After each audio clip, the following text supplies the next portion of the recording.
वापडा अफसरान का कहना था कि टीम सरेआम का ये कारनामा बतौर इदारा वापडा के लिए भी एक सबक है। हम इसकी रोशनी में अपने चेकिंग और सेफ्टी के स्टैंडर्ड्स को अपग्रेड करेंगे। तो ये हमारे लिए एज एन इंस्टीट्यूशन की लर्निंग है, इसको हम किस तरह से काउंटर करें, वायरस की फैसिलिटी बनानी पड़ेगी। बिल्कुल लर्निंग है। पता नहीं कितने पूरे पाकिस्तान में कितने माफिया सरगर्म हैं और सब पाकिस्तान माफियाज के ज़ेर अताब है और उन माफियाज को पकड़ना हमारा भी फ़र्ज़ है, लोगों का भी फ़र्ज़ है कि वो हमें इस बारे में इतला दें ताकि हमारी रियासत का नुकसान ना हो। हम इस तरह के और भी चीज़ें देख सकें ताकि हमारे सामने आ सके। हम अपना चेकिंग का किस पेट्रोल पंप ने किसने काम करवाया, किसने काम करवाया हुआ है, किस तरीके से हम अपना चेकिंग स्टैंडर्ड अपग्रेड करें ताकि इस तरह की चीज़ें हमें डिटेक्ट हो सके जो पहले कभी डिटेक्ट नहीं हुई थी। इसी दौरान SE अल्ताफ कादिर भी वहां पहुंच गए और वो भी हैरान थे कि वापडा के सबसे हैवी और सबसे महफूज तस्वुर किए जाने वाले सनती मीटर यानी MDI के अंदर टेम्परिंग किस तरह मुमकिन हुई। उन्हें भी रिमोट के जरिए मीटर ऑन ऑफ करके दिखाया गया तो हैरानी उनके चेहरे पर वाज़ेह थी। सच कहूं तो वहां मौजूद सब लोग हैरान भी थे, इस बात पर गुस्सा भी थे कि कैसे मुल्की खजाने को नुकसान पहुंचाया जा रहा है, लेकिन हम समेत सबकी नजरों में इस मास्टरमाइंड के लिए दाद भी थी कि उसने पाकिस्तान के एक बड़े इदारे के एक काबिले एतबार मीटर को भी टेम्पर कर दिया था। वो मीटर जो सिर्फ बड़ी फैक्ट्रियों और सनतों को लगाया जाता है और जिसका कम से कम बिल मिलियंस में होता है और जिसमें टेम्परिंग का मतलब यह है कि हर महीने लाखों बल्कि करोड़ों रुपए का घपला। ऐसे न जाने कितने मीटर्स रिमोट कंट्रोल पर चल रहे थे और मजमूई तौर पर अरबों रुपए की बिजली चोरी का सिलसिला जारी था, जिसका एक अहम और मरकजी सिरा आज टीम सरेआम ने पकड़ लिया था। अच्छा, ये मैं आपको ऑफ एंड ऑन करके दिखाता हूँ। इधर लगा हुआ इंटरनल है। हाँ, इंटरनल दो इधर लगे हैं और इधर एक इधर, उसको नहीं उतारा। और इसके बाद ये इन्होंने पीछे इसके रखा हुआ था जिसको हमने आगे निकाला, ये ऑन ऑफ हो गया। हाँ जी, डिटेक्ट नहीं हो सकता सर। और मज़े की बात है और MDI मीटर में ये हैरान कौन। और पहली दफ़ा हमने यही सोचा हुआ था कि हमने MDI मीटर पर इतने चेक लगाए हुए हैं तो हम अपनी तरफ से मुतमईन होते थे। जो भी चेकिंग टीम आनी है उन्होंने चेक करना है, बाहर से लोड लगा के चेक करना है। रिपोर्ट्स मिलती थी, वो रिपोर्ट्स ये मिलती थी कि ये बिल्कुल कुछ भी नहीं होता और वो कर देते हैं। हमने कहा कि ऐसे नहीं हो सकता, कुछ ना कुछ तो होगा, कुछ ना कुछ जो है ना वो टेम्परिंग तो होगी। जिसको भी उसने टेम्पर करना होगा वो कुछ करेगा, मीटर तक अप्रोच जाएगी तो उसके बगैर बाहर से कुछ नहीं, ऐसे नहीं हो सकता। You have done a great job, thank you so much. जो कि हम लोग मेरा ख्याल है बड़े इतने अरसे से नहीं कर पा रहे थे और आपने जो है वो चंद दिनों में कर। Thank you very much. हम चाहते थे कि ये हमें और वापडा की टीम को उन फैक्ट्रियों और मिलों में लेकर जाए जिनके मीटर इसने टेम्पर कर रखे हैं, क्योंकि दूसरी सूरत में तो सिर्फ यही हो सकता था कि हर फैक्ट्री का मीटर खोलकर चेक किया जाए और ये अमली तौर पर मुमकिन नहीं था। हमने इसे कुर्सी पेश की, पानी पिलाया, वापडा के वहाँ मौजूद अफसरान की इजाज़त से उसे ये पेशकश भी की कि उसे वापडा के चेकिंग वाले डिपार्टमेंट में भर्ती कर दिया जाएगा ताकि उसका शातिर दिमाग चोरी करने की बजाय चोरी रोकने के लिए इस्तेमाल किया जा सके।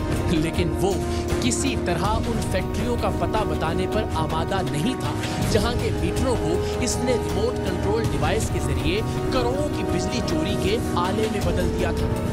बहुत कोशिश के बाद इसने बेदिली से कहा कि वो हमें ऐसी कुछ जगहों पर लेकर जाएगा जहां इसने मीटर टेम्पर किए हैं और हम वापडा और पुलिस की टीम के हमराह इसके साथ चल पड़े।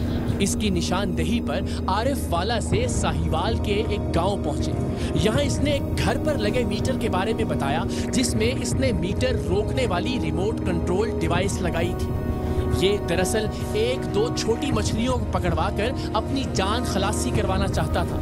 फैक्ट्रियों के मालिक जिनसे इसके मफादात वाबस्ता थे या जिनसे इसने भारी रकमें वसूल कर रखी थी, ये उन्हें बचा रहा था ताकि जेल से बाहर आने के बाद भी इसका ये धंधा जारी रह सके।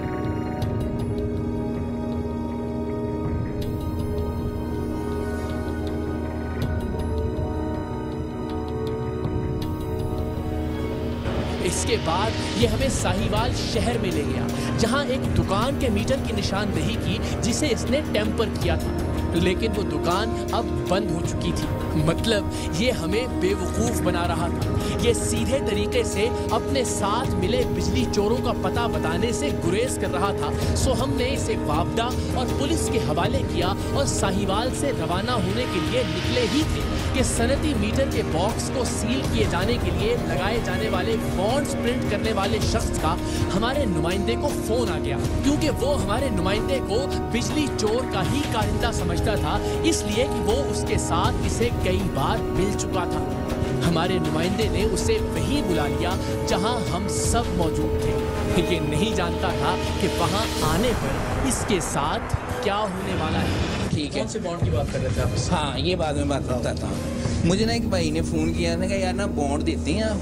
मैंने कहा कौन से बॉन्ड, प्राइस बॉन्ड कहाँ से मिलते हैं? मैंने कहा यार डाकखाने से मिलते हैं, मेरा लाइफ इंश्योरेंस बैंक का सारा दिन का काम है। ये रिकॉर्डिंग हाँ रिकॉर्डिंग करेंगे आप सारी। तो मैंने कहा मैं ठीक है, बॉन्ड अगर आपको चाहिए होंगे तो कह रहे 50 वाले बॉन्ड चाहिए हमें। मैंने कहा कितने चाहिए? कह रहे बॉन्ड चाहिए हमें तकरीबन ना 6 से 7। मैंने कहा यार 50 वाला बॉन्ड नहीं होता, 100 रुपये वाला बॉन्ड है। अभी ये भाई मुझे ना हाँ मैं यही बात यही है ना हाँ अभी ऑन करें। हाँ जी ग्राहक पे सारी जिंदगी हो गई मैं यही काम करता हूँ। हाँ जी विकास को जानते हैं? राणा विकास अली। राणा विकास को मैं जानता हूँ। क्या काम करता है? राणा विकास की स्टोरी मैं बता रहा हूँ। मैंने सारी चीज़ें बताऊँ सर, मैंने कहानी नहीं सुनी। मैंने कहा टेम्परिंग का कोई काम नहीं आपको? नहीं मेरा उसके साथ कोई काम नहीं। कौन सा काम आप क्या का काम नहीं करते हैं? डाक आने का यही बात मैं बताने लगा ना। मुझे राणा विकास ने फ़ोन किया तो कहा मेरा ना कोई जानने वाला है। मैंने कहा अच्छा फिर भाई जानने वाला।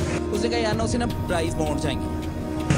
मेरे पास यार गाड़ी भी पड़ी है। साइन कौन से करवाना है? मेरी बात सुनिए, हो जाएगा साहब। आप मेरी बात सुनिए पहले। आप मेरा सवाल के जवाब। हाँ हाँ आपके सवाल के कौन सा जवाब। साइन करवाना है बॉन्ड पे? कौन सा साइन किसमें? अभी मैं बताता हूँ ना आपको। इन्होंने मुझे यार बॉन्ड मिलेंगे, उसने मुझे 3-4 मैंने कहा यार अच्छे बड़े डिसेंट आदमी लग रहे हो, सारी दुनिया यार। सर मैंने कहा ना सारी दुनिया देख रही है तो मैं वही तो मैं कह रहा हूँ, उसमें मैं जवाब दूंगा तो कौन सा साइन करवा के देने देते? अब बात पता क्या थी, इन्होंने मीटर का ना लगाया हुआ। मैंने कहा ये बताओ मुझे फ़ोन करके मीटर का कह रहा है, वो कह रहा है लकी जनरल स्टोर। नहीं मेरा बच्चा रोटी को चोची कहते हैं। भाई यार मेरी बात मीटर में दूध कितने भी खराब है? खुदा को माफ करो यार। मीटर की कौन सी बात कर रहे हो? मीटर की कौन सी बात कर रहे हो? क्या चीज़? मैं वही बात करने लगा। इकरार साहब बात ये हुई थी, इन्होंने मुझे जब मीटर की बात की कौन सी मीटर वाली सुनाओ, एक नई कहानी की। ये भाई ने मुझे फ़ोन किया। आपने खुद कहा ना इन्होंने तो छोड़ दिया। आपने मैं ये आवाज़ है भाई मैं वो काम नहीं कह रहा, मैं दूसरा काम कह रहा है मीटर वाला। मैं हूँ यही गल कर रहा हूँ। एक चीज़ का मुझे पता ही नहीं है कि वो बंदा कह रहा है यार तुम मीटरों का काम करते हो, मीटरों का कर रहे हो। एक बंदे इसने मेरे नंबर से फ़ोन किया, फ़ोन करके बंदा आगे बंदा ये होता है सर्टिफाइड झूठा। ये सारी दुनिया देख रही होगी कि खुदा का खौफ। मीटरों का क्या तुम खुद बात कर रहे हो? इन दोनों में से किसी ने बात की तुमसे मीटरों की? किसके? राणे से? राणे ने बात की मीटर की, ऐसे नहीं की। तुमने कहा ना मीटर का काम करना। मैं बताता हूँ, इन्होंने कहा कि हम लोग ना पैसे देंगे मीटर करवाते हैं। सही आप क्या? ये तो बहैसियत कौम हमारी चोरियों की एक मिसाल है।